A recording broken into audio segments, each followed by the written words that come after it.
So I hope you're having a fantastic day. Are you excited to share your insights with us?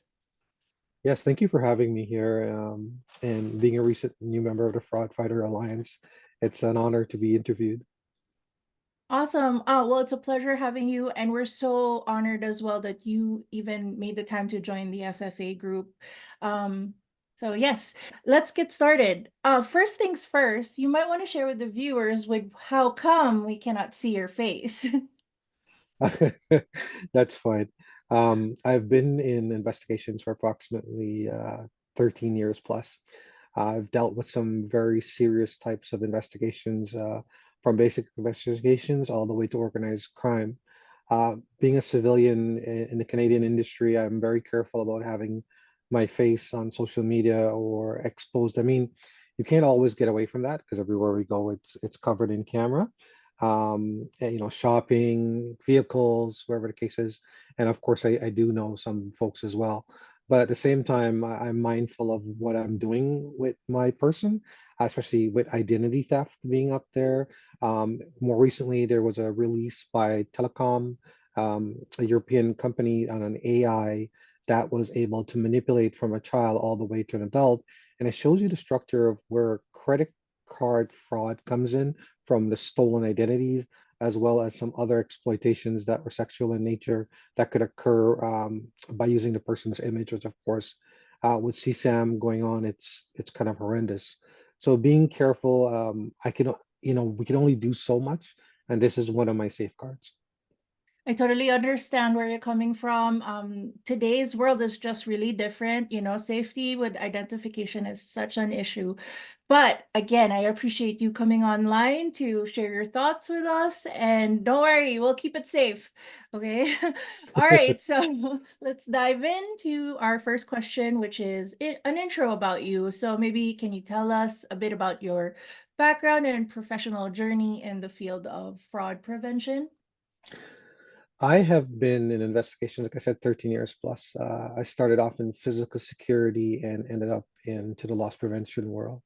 Uh, it opened my eyes quite a lot once I got into retail, and it started first with gift card frauds and how they can be utilized in for fraud returns. They can be utilized for the purposes of selling on an open marketplace, etc.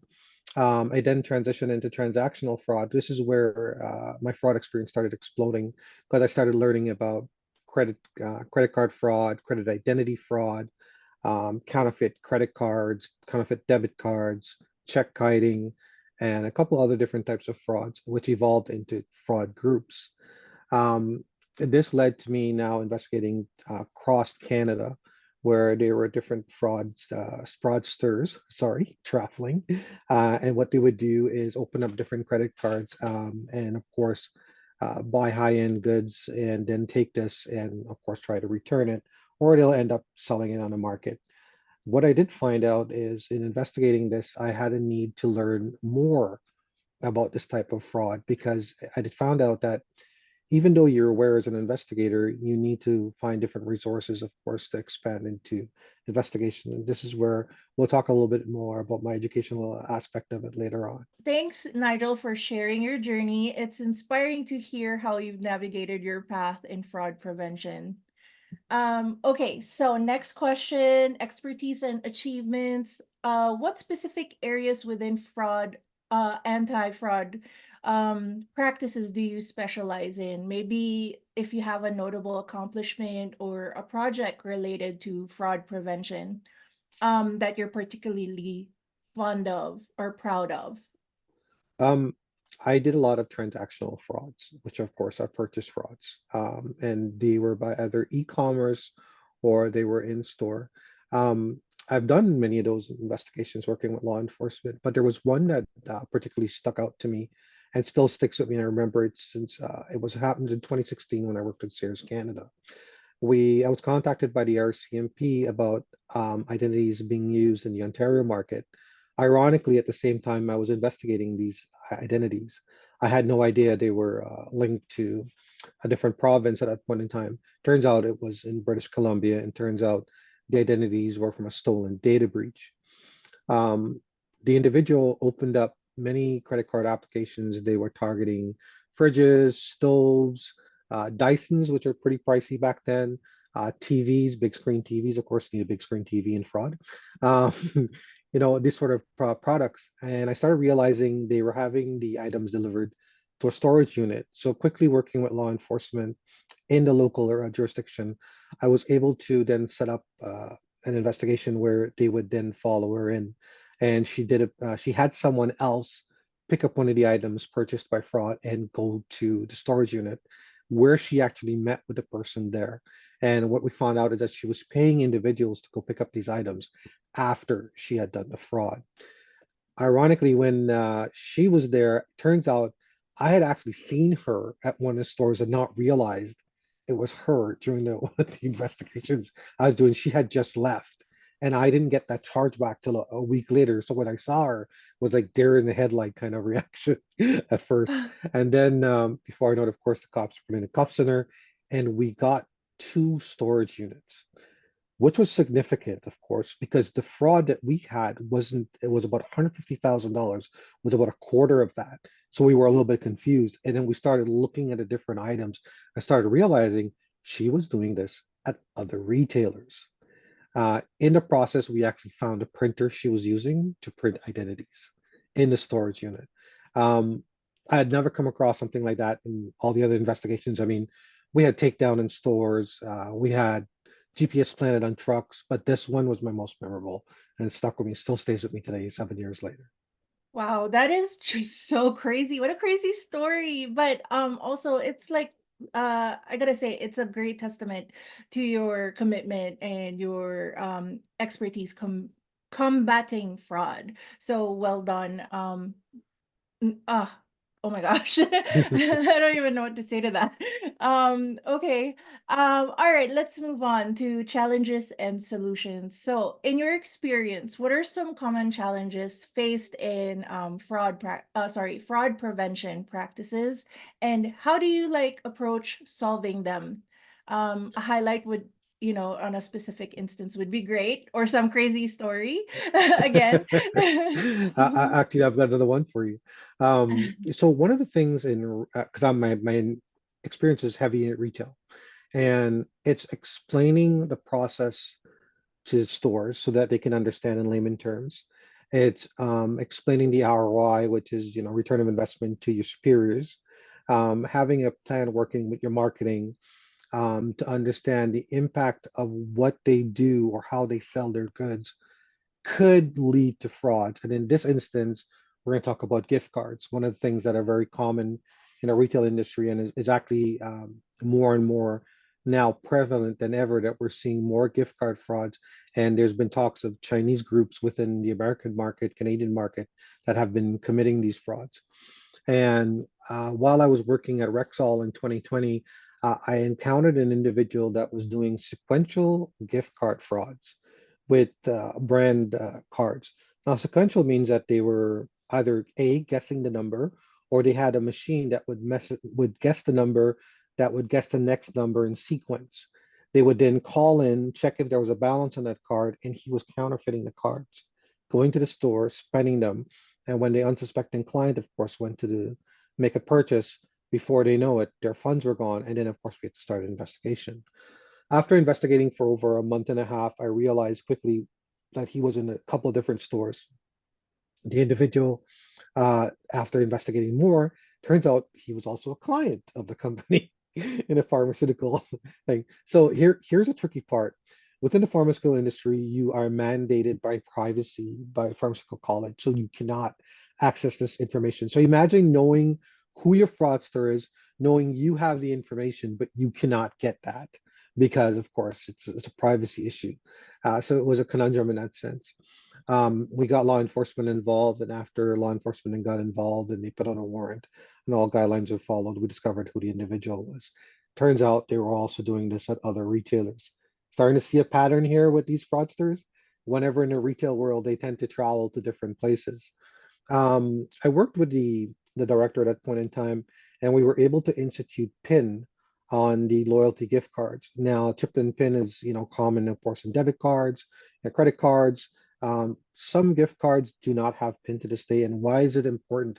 Because it will help the person who's purchasing to only have access to that card, also registration of the gift card. But that depends on what company they go to. Unfortunately, at the point in time after I left Rexall, the individual wasn't arrested and was still going through the pandemic, and I think that was a little bit of a delay. At this point in time, I have no updates for that file, but that's sort of one of the cases I've dealt with when it comes to kind of processes and understanding that aspect of it. Wow, so that is another crazy story. I gotta say that I feel that fraudsters just have like a leg up because they can also take advantage of, like privacy methods, like anything that it's like a, how do you say that word? I'm sorry, maybe you can help me out with this. When they take advantage of something that protects you from fraudsters and it helps them out or something like that. Um, I'm not quite sure what you're getting at because there's different avenues. I mean, yeah. there's advantage, there's opportunities. Um, Maybe you're referring to that in the sense that they do take advantage of the privacy. And believe it or not, they educate themselves when they're doing it. Some of them are, for the lack of word, stupid, pardon me. But there are some of them who are actually quite smart and they're not to be underestimated. And the minute you start underestimating fraudsters is when you're opening yourself up for a lot of problems because they look for loopholes, little things that you may not think about. That's what they spent their time doing. And this is what they look for. One of the things I have noticed over the years, though, is that there are certain type of frauds that I call recycled frauds, and gift card frauds are one of those type of frauds. And that's something as a community that we need to be aware of. Awesome. Thank you for sharing your insights on that. Let's move on to professional insights. Emerging trends, favorite technologies, what do you think will have a significant impact on the future of fraud prevention to fellow community members? Let's talk about the impact of fraud that's happening right now, and we'll talk about deep fake AI and synthetic fraud. And synthetic fraud is information made up from real documents. And with the deepfake AI, the technology that's coming out, we're already seeing companies that are being defrauded. Unfortunately, that incident with the 25 million, it's quite public, where the person was contacted, pretending to be a CEO, and of course, he ended up giving up money. Um, we as members of the community, I would like to see more programs that target and train individuals when it comes to identifying deep fake fraud, synthetic fraud, and we're seeing our community pull together very quickly. Talking to other colleagues, there's more educational pieces coming out, how to identify this, how to identify that. As for technology at this point in time, I'm a big fan of Xeon. Xeon Fraud, I don't know if you're familiar with it. Xeon Fraud, they have a tool that investigates phone numbers, emails, and I'm sure there's a lot of other great tools out there.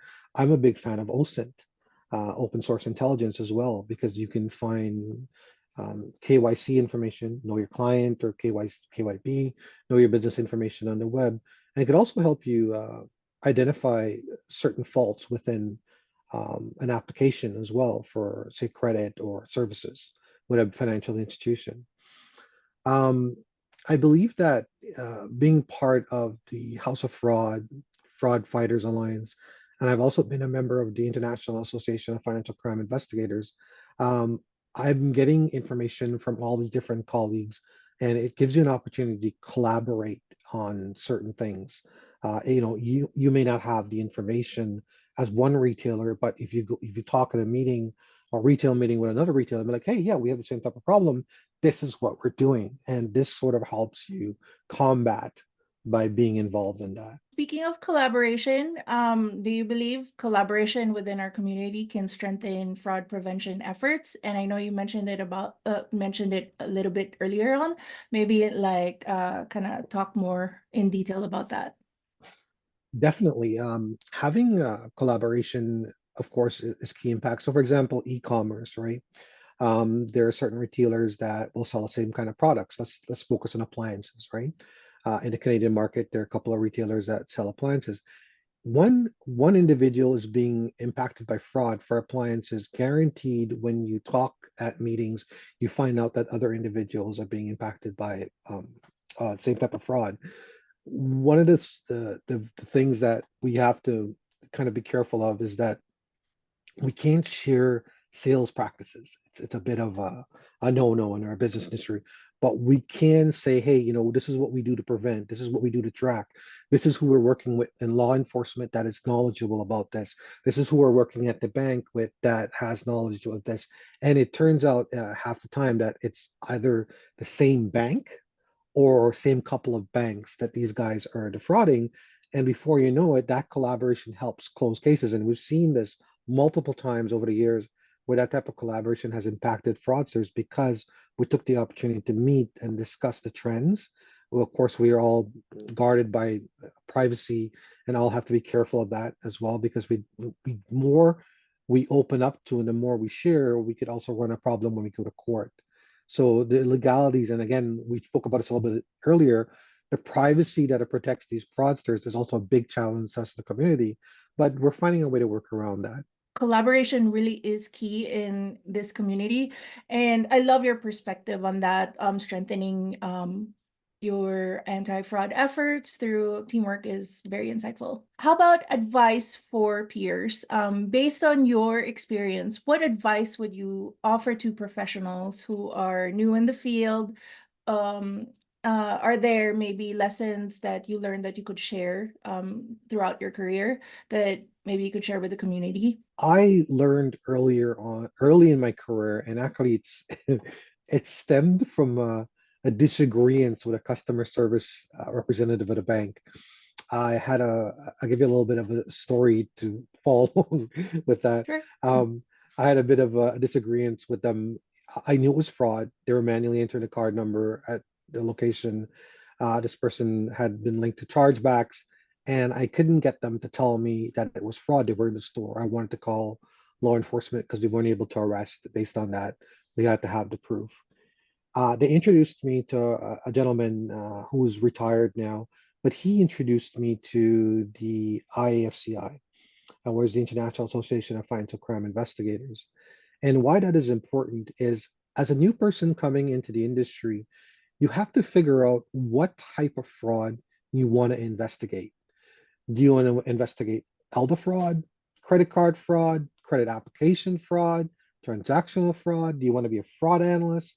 Do these different e-commerce fraud, card not present fraud? Uh, there's refund fraud. I can go on and friend me fraud. There you go.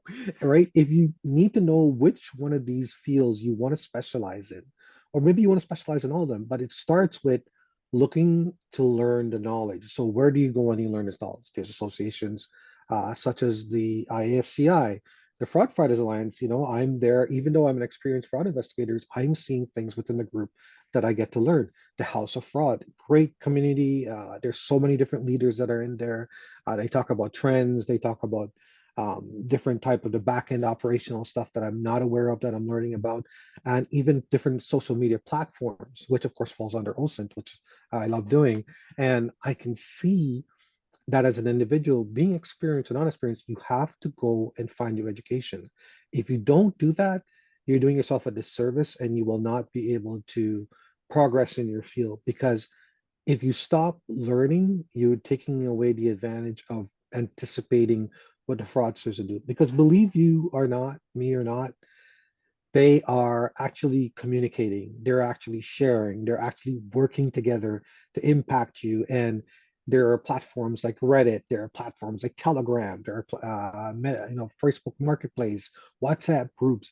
These guys are doing all the same things that you think you should be doing in order to impact you. So again, learning all of these will definitely help you combat fraud. I love your advice. Thank you for sharing your wisdom. Looking ahead, what do you envision for the future of fraud prevention practices? How do you think professionals can prepare for this, for evolving challenges? I think the robots are going to take over the world, and we're going to end up like that movie with Arnold Schwarzenegger, where it's Terminator. Just kidding. I Uh, almost believed you there. um, what with the groups emerging, I see the emphasis is more on awareness and anticipation. We're never going to know what the fraudster is thinking, but true experience and true understanding the trends would be able to find the proper tools and education that will help us and prepare and deal with the evolving challenges. If again, it comes back to all collaboration, understanding the tools out there, and working together, community. All these forums you see, all these webinars that you see put on by different individuals or different speakers, everyone now, I see more advance into my career 13 years later. I see more information being shared. And this is something that looking ahead, we have to continue doing and we have to continue developing. And of course, the education needs to be growing. And with that, I believe would be able as a community to face and deal with some of the challenges that we're about to see. I love your vision for the future of fraud prevention. I mean, education has always been there and will still continue to be there, and it really is important. I mean, that's why it's called education. Yeah. Um, Yes. one of the things that we should take into consideration is that I know people work for different companies and there's always competition, but when you're dealing with crime, there shouldn't be competition. There should be resolution. And that is something that I think that we as individuals need to focus on when we're looking at these type of frauds. I love that insight. Well said. How about a fun fact about you? So, outside of your professional life, what are some hobbies or interests that you enjoy? I'd love it if maybe you could share any quotes or mantras that probably inspires you in your daily work life. Hobbies. I don't really have that many hobbies. I mean, I used to years ago when I used to play in the CPA, I used to play pool, billiards. Um, I love fishing when I get the chance, and it's going to be spring very soon here. Well, it is spring, but um, not the kind of spring weather, so I'm looking to that. I'm experimenting with cooking as well as sort of a new hobby. Not a very good cook, but I'm learning as we go to, as you progress in life, you take on different ventures. I find myself reading a lot more books now as I um, gracefully age. And I find myself listening to more podcasts. Um, uh, I don't know if this one is familiar to go where no man has gone before. Have you ever heard that before? No, no, actually, I think I have. William Um, William Shatner from Star Trek. oh my Um, gosh, yeah, there you go. I was like, no, but wait a minute. and, Yeah, okay. and to me, it's almost inspired me because when you're dealing with fraud, you don't know what you're anticipating, right? So you have to investigate. You got to dig. You have a general idea, and of course, I'm sure in the whole theme of that whole sitcom, they present you an idea of traveling, right? And to me, you're sort of traveling, figuring out these different things. So to me, to go where no man has gone before is kind of always stuck with me since I've been very young, and it's kind of the thing I followed. Wow. So I love that your chosen quote to share it. I feel like it reflects your inspirational mindset. It's very clear that you bring positivity and motivation to your work and life. I love your hobbies. Reading is always a good thing, and fishing, and just acquire more hobbies. Why not, right? Oh my gosh. Yeah. um, Anyway, so that is actually my last question for you. Thank you so much, Nigel, for your time. I appreciate your time and expertise. It's been a fantastic discussion, and I'm sure our viewers have gained a lot from it. Thank you, Nigel. Thank you for having me as well.